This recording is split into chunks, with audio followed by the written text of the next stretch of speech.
In Chinese medicine, the relationship between theory and practice is integral. It's important. Something that I really encourage students to think about when they begin studying. All of the theory, let's talk about theory first. All the theory in Chinese medicine is actually not theoretical. Now, I know that sounds strange, but the theory, for example, yin yang, the 5 phases, qi, blood and body fluids, 12 meridians, well, all of these quote unquote theories are actually derived directly from observation of nature and human experience.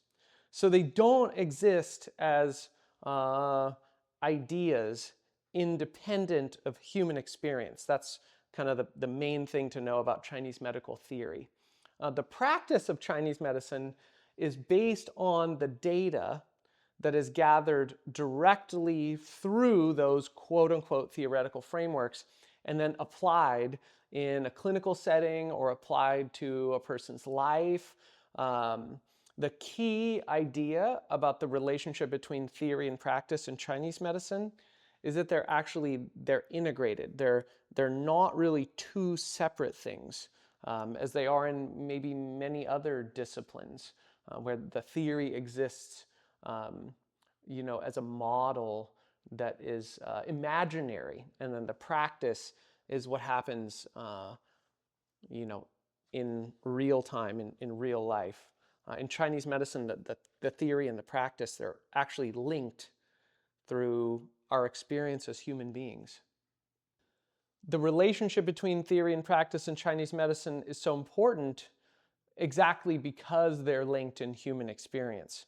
So Chinese medicine, one of its key points and kind of the main measure of its outcomes is in human experience. So the fact that these models are based on something we can experience, and then we're applying them in a way that in real time can kind of have effects that we can gather data, even if it's subjective data, we can gather data about in our experience.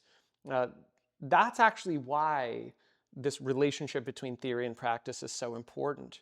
And I think it's also a distinguishing factor about Chinese medicine. I think that because of this relationship between quote unquote theory and quote unquote practice, we're actually able to achieve unique outcomes for patients, and we're able to stay in a framework that never really disengages from the patient. When we say patient-centered care in Chinese medicine, it's actually really meaningful. It's not just a matter of an affect or a matter of,